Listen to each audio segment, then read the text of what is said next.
This is CBN Newswatch.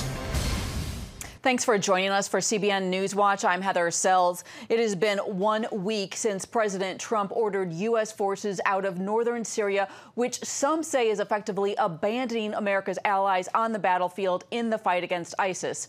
Thousands have been displaced and many Kurds have been killed. Charlene Aaron has been following the story. Charlene. Heather, the fast deteriorating situation was set in motion last week, as you said, when President Trump ordered American troops in northern Syria to step aside, clearing the way for an attack by Turkey. Mass atrocities are being committed against the Kurdish people at the hands of Turkish-backed militia, including some ex-Al-Qaeda fighters, a move that's leaving a trail of displacement, destruction, and death.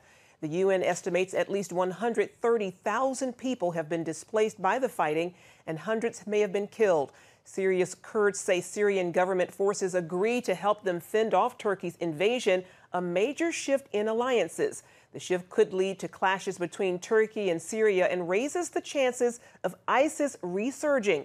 And now the president has ordered all remaining U.S. forces out of northern Syria, and many at home and abroad call the president's actions a betrayal of an ally. Leaving an ally behind, abandoning people that we frankly told that we were going to be with is disheartening, depressing. Frankly, it's weak. In Jesus' name. Pastor Andrew Brunson recently prayed for President Trump over his decision to pull troops out of Syria. Trump helped free the pastor who had been falsely imprisoned in Turkey, where he was a missionary for 24 years. Here's a bit of his prayer during the Values Voter Summit in Washington, D.C. on Saturday night. Father God, I ask now for an impartation of your Holy Spirit. May the fullness of the Spirit of Jesus rest upon President Trump, that he be anointed with wisdom and understanding, with your counsel and might, with knowledge and fear of the Lord. And accordingly, may President Trump not judge by what he sees with his eyes, or decide by what he hears with his ears, or lean on his own understanding, but may he recognize your prompting and move according to your guidance. Meanwhile, a National Security Council meeting on Turkey and Syria is set for today at the White House. Heather? Thanks, Charlene. Powerful prayer. Well, as Charlene just reported, the fighting has left hundreds of thousands of people displaced in the Kurdish homeland in northern Iraq. Aid agencies are preparing to receive the refugees. CBN News senior international correspondent George Thomas reports now from Erbil. This is George Thomas in Iraq's Kurdistan region. Since Turkey's invasion of northeast Syria last Wednesday, hundreds of Kurds have staged daily protests in front of the UN building here in Erbil. To protect the compound, Kurdish authorities deployed military personnel and riot police around the facility. Also demonstrating against Turkey's military operation are Syrian refugees who have loved ones fleeing the conflict area. I'm so sad about what's happening in my country. To see the images on the TV is very heartbreaking for me. They carry posters depicting Turkey's President Erdogan as a terrorist and an ISIS fighter. With the news that Syria and Russia could now get into the fight, many here fear a dramatic escalation and are pleading with the international community, especially the United States, to stop Turkey's operation against the Kurdish-led Syrian Democratic Forces. The U.S. says it stands for human rights and freedom, but where is that for the Syrians who are suffering? My message to President Trump is, please reverse your decision to pull your troops out and allow Turkey to invade. Come up with any other options, but not this one. This is the worst idea because now people in northeast Syria are suffering. Across town from the protests, Kurdistan's largest local NGO, Barzani Charity Foundation, is getting ready to care for the tens of thousands of Syrian refugees who could potentially come streaming out of Syria and into this part of Iraq. These displaced people will need food, hygiene kits, milk for the children, blankets, and other supplies because most fled with little of their possessions in hand. Operation Blessing will be helping Barzani Charity Foundation prepare some of the essential aid kits. This is an important partnership. We have worked together in the past to help protect the lives of the people in the region. So I'm always happy when dear brothers who care for us want to help us again. Turkey's push deeper into Syria could make matters even worse. The UN says more than 100,000 civilians have already been displaced since last Wednesday's invasion. And George Thomas joins us now from Erbil in Kurdistan's region of Iraq. George, you were supposed to travel into Syria today. Tell us what's going on. Well, you know, as is the case in a battlefield, in a war zone, the battlefield can change momentarily in a heartbeat. And that's exactly what happened. Yesterday, 24 hours ago, the SDF pretty much controlled most of northeast Syria. But overnight, the Syrian Democratic Forces made a deal, cut a deal with the Syrians and the backing of the Russians to say that they will fight alongside the Syrian army to try and push back the Turks. And so this region that was once controlled by the SDF, today they are saying within the next 48 hours or more will be in total control of the Syrian army by Bashar al-Assad. We know that there's a lot of Kurds in that region, a lot of Christians. Why do we think that the SDF, the group that has been defending this area of northeast Syria, why do we think that they're cutting this deal? Well, it's important because, you know, they had two options: fight against the Turks and be completely outnumbered, outmaneuvered, strategic-wise. They had no chance of defending their territory against the Turks. And so the alternative, with the United States having pulled out, the alternative was to make an alliance with their former enemies, the Bashar al-Assad regime, in order to avoid what many Kurds here fear would have been a genocide. And so in the compromise, would you rather have your men and women slaughtered by the Turks, or make a deal with your enemy and hope that they will protect you in the future? And that's what they did. George, tell us, how are the Kurds reacting to the U.S. troop pullout? Look, I've spent the last 3 days here in northern Iraq, and the word I keep hearing again and again is betrayal. They feel betrayed. They feel like they've been stabbed in the back.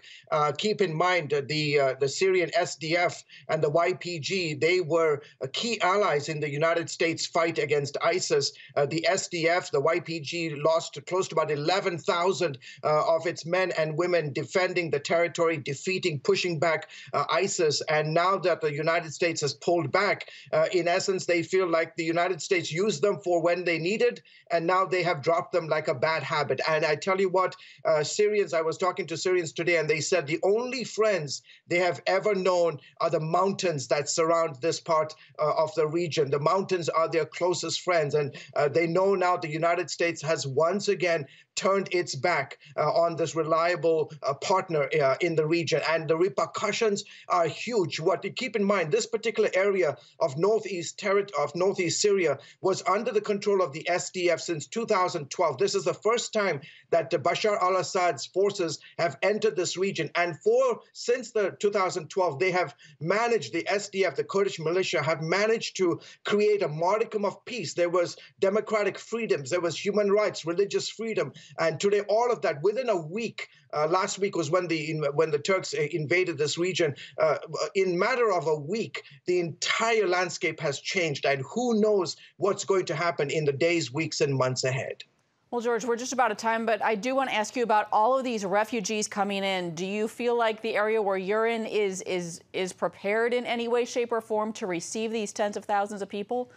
Absolutely. The folks at the Barzani Charity Foundation, along with Operation Blessing and other humanitarian groups, are poised. They are familiar with this kind of crisis. They've dealt with it since the Syrian war, and they are ready. Absolutely. I was at a warehouse this afternoon where thousands of boxes are being prepared. We're getting ready tomorrow to trek to the border between Syria and Turkey. You know, the assumption is that tens of thousands will eventually make make their way to the Kurdish border. Right now, they're journeying across the northeastern part of Syria. So clearly, the Kurds here in Iraq are absolutely ready. They are ready to receive their brothers and sisters from northeast Syria. Incredible what's going on. George, thank you for being there. We're praying for your safety, and thanks for your reporting. Thank you so much. Well, in other news, at least 33 people are dead. That's following a powerful typhoon in Japan. It made landfall south of Tokyo on Saturday, bringing with it heavy rain and powerful wind. Japan's Fire and Disaster Agency said late Sunday that nearly a dozen people were still missing and 187 were injured. Officials also said that the typhoon flooded more than 1,200 homes and damaged more than 500. Authorities deployed helicopters, boats, and thousands of troops across the island nation to rescue those who were stranded. On Sunday, forecasters did downgrade the typhoon to a tropical storm. President Trump has announced what he's called a tremendous trade deal with China. There's nothing bigger than what we're doing with China, and we've come to a very substantial phase one deal. The president said that the partial deal covers intellectual property, financial services, and some agricultural products.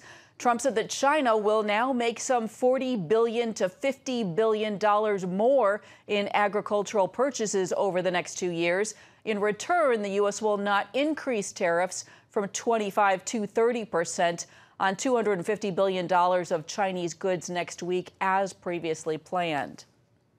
Well, Congress is back in Washington, and Democrats are pressing forward with their impeachment inquiry. Today, lawmakers will hear from President Trump's former Russia advisor, Fiona Hill. Later in the week, Gordon Sondland, the ambassador to the European Union, is expected to testify despite the objections of the State Department. Sondland is under subpoena and will be asked about his texts stating that the president made no quid pro quo on that phone call with Ukraine's president. We'll have more on these stories and others this evening on Faith Nation. You can watch it here on the CBN News Channel.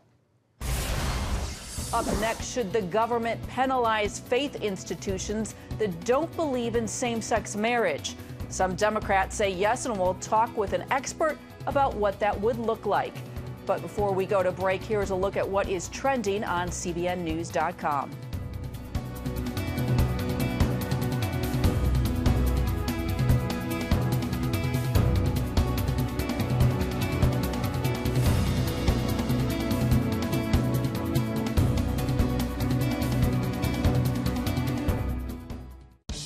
Introducing the CBN Bible from Cbn.com.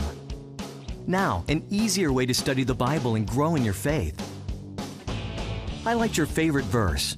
Read separate versions at a glance. Click and read a commentary. Or cross-reference your favorite verse using the Strong's Concordance. All the right tools to study the Bible, all in one place. The CBN Bible, available at cbn.com/Bible or the iTunes App Store. It has the power to influence weight loss, boost your immune system, and improve brain function. We've seen an explosion of data on the role of the gut microbiome in health. The free Build a Better Gut booklet reveals the latest information about the gut microbiome. You'll discover how your gut affects the rest of your health. The gut microbiome has been linked to depression and cancer and heart disease. Learn how to build a stronger, healthier gut. The microbiome, if it's in good composition, are really protecting us all the time from more invasive things. Get the Build a Better Gut booklet, free from the Christian Broadcasting Network. Call 1-800-700-7000 or go to cbn.com/buildabettergut. You need to make sure that your microbes are working with you, not against you. And if you order online, you'll get immediate access to the Build a Better Gut series, a digital copy of the booklet, and related bonus material. Build a Better Gut today. Call 1-800-700-7000 or go to cbn.com/buildabettergut for your free copy. Here, we're committed to a heritage of rigorous scholarship dating back over 1,000 years. And to a faith tradition dating back 1,000 more. This is how we create a culture of inquiry where no topic is off limits. And a culture of hope. Anything's possible! It's Christian leadership. And it's changing the world for the better. It's higher learning. It's greater knowing. It's what makes us whole. It's what makes us Regent. For the first time, a Democratic presidential candidate is overtly pushing to remove the tax-exempt status of religious institutions that hold conservative views on marriage and sexuality. Here's how it played out during last week's equality town hall on CNN. Do you think religious institutions like colleges, churches, charities, should they lose their tax-exempt status if they oppose same-sex marriage? Yes. That was just last week on CNN's Town Hall. And joining us now with more on this is Dr. Ed Stetzer, the Billy Graham Chair of Church, Mission, and Evangelism at Wheaton College. Thank you so much for joining us. Well, thanks for having me on this important topic. Yes, many believe that removing the tax exemption for religious institutions like Wheaton College, like churches, would be catastrophic. From your vantage point on just a practical level, what would it mean financially for them? Well, I think it depends upon which institution. I think, middle-sized to large churches might be fine. I think some small struggling churches wouldn't be, and there might be a significant impact across the spectrum there. I also think we have to remember that it wasn't just churches, it was, charities and colleges. So let's think in terms of Catholic charities. Let's think in terms of Baptist Hospital. Let's think in terms of the evangelical, adoption agencies, all of which enjoy nonprofit status right now because of the impact they make in the community. By taking that away, which they often rely on significant end-of-the-year giving that's often tied to tax exemption, I think you'd see huge negative ramifications throughout the culture. Both churches, colleges, and charities would be impacted. And as you know, Pete Buttigieg has pushed back some on this idea of stripping tax exemption, but Democrats in the House have already passed the Equality Act, which punishes conservative religious belief by restricting things like student federal aid to these schools. It affects hiring. What are you hearing from faith leaders around the country about their concerns in light of Betos' comment and the Equality Act legislation? Well, I think in the case of Beto, I think a lot of people sort of dismiss that as a desperate candidate trying to get attention, and that may very well be the case. But do notice that the whole room cheered, and this is not some obscure conversation that nobody's having. I've seen these conversations happen in many places about is there a way and a place and a time to remove tax-exempt status over dissenting organizations. However, Buttigieg's comment, I don't think is as helpful. I mean, I think it's great that some Democrats, I'd like to ask all of them to say, where do you stand on the tax-exempt question? However, he started his sentence by saying they'd still apply anti-discrimination laws to all those institutions. So again, let's not miss what that means. What that means is that anti-discrimination laws means that, for example, a college can't hire someone in accordance with that shares the same beliefs or as part of a community covenant that shares those same beliefs. It's largely, this is one of the reasons the Council for Christian College and University has been so strongly vocal on this. It's ultimately a huge challenge to function as a school in this context. We've already seen some charities around the country not able to place, for example, children into adopted homes unless they agree to place them in homes of same-sex couples, which may be contrary to their religious belief and practice. So again, the Equality Act, I wrote an article after Betos' comments. The Equality Act is the bigger issue, and the Equality Act has huge ramifications for Christian institutions of all kinds. And I think the Democrats have come a long way. You got to remember, President Obama actually would, contrary to a promise he made during his campaign, actually allowed Christian organizations, even those who partnered with the government through the faith-based office, to continue to hire according to your beliefs. Some call that discrimination. I call it hiring according to your beliefs. Democrats have come a long way in just a few years. It really is fascinating. Well, I want to ask you about 2020, especially in light of the Washington Post op-ed piece today by a Southern Baptist pastor, Brett Barber, and he was talking about the fact that the Democratic Party is alienating religious or voters on these religious liberty issues. Meanwhile, the Trump administration is decimating the U.S. refugee program and pulling out of Syria. That affects Christians and other religious minorities. Where do you see evangelicals falling with both parties seeming to have positions that really alienate them?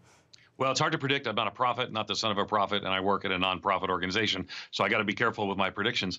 But what I would say is we do see a very clear alienation again towards evangelical voters. Slate Magazine, Ruth Graham wrote an article for them, the reporter, and interviewed me. And I said it seemed like Hillary Clinton was trying to alienate evangelical voters. For example, after she won the Democratic primaries, she relaunched her campaign at Planned Parenthood. And I said there, it seemed like Hillary Clinton was trying to alienate evangelicals, and it worked. They were pushed away from any openness to her campaign. I would say the Equality Town Hall, I wrote about this in Christianity Today, The Equality Town Hall acted in similar ways, and Bart Barber's article in the Washington Post spoke similarly as well. Many evangelicals, this evangelical included, are concerned about much as what has happened in the Trump administration.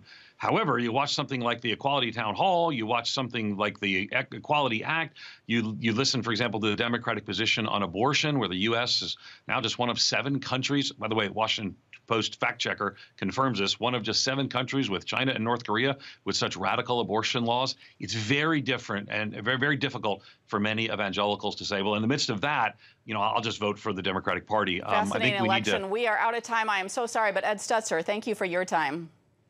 Thank you. And coming up right now, a look at what we eat and how that affects our mental health and which communities in America are struggling with it the most.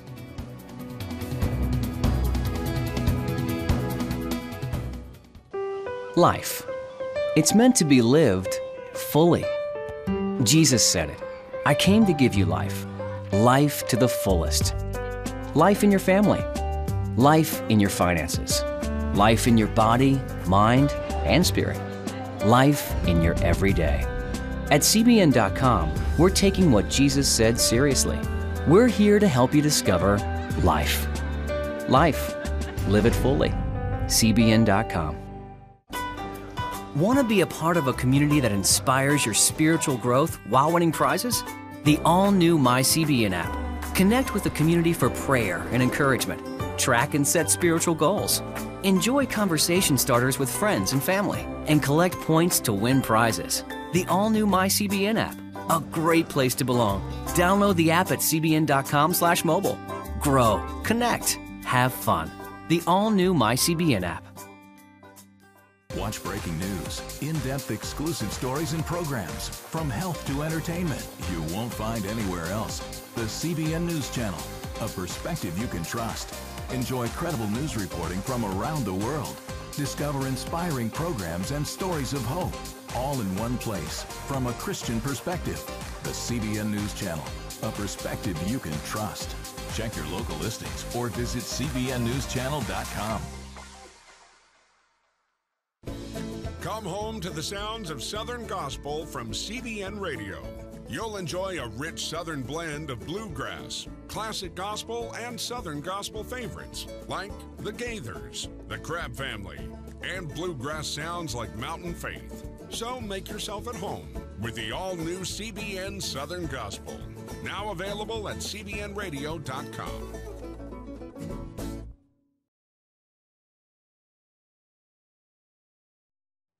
Today, many homeless people living on the streets are suffering mental illnesses. What created this crisis? Lori Johnson has our report. Today's homeless crisis can possibly be traced back to the last bill signed by President John F. Kennedy. In 1963, the Community Mental Health Act closed America's insane asylums. While this law helped transform the often barbaric treatment of the mentally ill, it's also led to unforeseen problems. Yeah, well, the road to hell is paved with good intentions, and I think that's a great example of deinstitutionalization. Psychiatrist Kenneth Rosenberg says the sad consequence is people with those same issues often go untreated today. That's just a sin, if you ask me, and that's something that we really have to correct. About 11 million Americans have a serious mental illness, such as schizophrenia, bipolar disorder, suicidal depression, or severe PTSD, which can render them utterly dysfunctional. In his book, Bedlam, An Intimate Journey into America's Mental Health Crisis, the author and filmmaker says these people ping-pong between the street and a jail cell. Los Angeles is the epicenter of this crisis. The largest mental institution in this country is the LA County Jail. The largest collection of people outside is in Skid Row.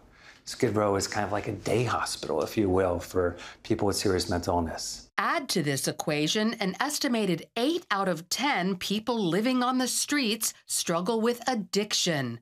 For the mentally ill, that's like pouring gasoline on a fire. We know there are factors that can bring a mental illness out of the woodwork, open a window, if you will, on serious mental illness that would otherwise be closed. What are those factors? Poverty, trauma, going to jail. Unfortunately, most of the mentally ill end in jail nowadays. And above all else, substance abuse. Although this perfect storm may seem hopeless, Dr. Rosenberg offers concrete solutions, starting with community treatment centers. These are terrible diseases, but people can get better. They may not be curable, but they are very treatable. Also expanding the number of mental health courts. We can mandate treatment for people who are too sick to know that they need it. And developing drugs that work better with fewer side effects. The medicines we're using for serious mental illness today are 70 years old. I think that's absolutely terrible. God forbid you have breast cancer, God forbid you have colon cancer. You're going to get a treatment that's 2 or 3 years old, not one that's 70 years old. For family and friends of someone going through this, Dr. Rosenberg says eating healthy, lowering stress, sleeping well, minimizing drug use where possible, and feeling connected all help minimize mental illness. Doctors say psychotic illness typically comes on between ages 17 and 21, and the longer the brain goes untreated, the worse it becomes. So early intervention is key. And there are people in your community, in your church, in your synagogue, who could help you think this through. The clergy are very proficient in understanding how to deal with this, how to send you to the proper health care providers, people who will be consistent with your own spiritual practices. So while America grapples with issues both past and present in treating the mentally ill, there's still hope by making it a priority and using a variety of treatments. Lori Johnson, CBN News. Life. It's meant to be lived fully. Jesus said it. I came to give you life. Life to the fullest. Life in your family. Life in your finances. Life in your body, mind, and spirit. Life in your everyday.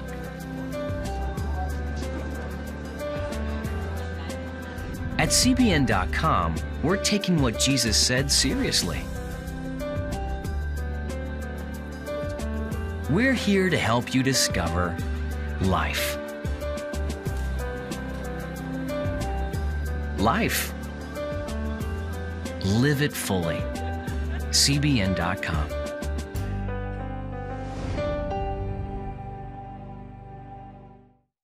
On October 1st, 1961, history was made when a tiny station began transmitting the first signals of the Christian Broadcasting Network.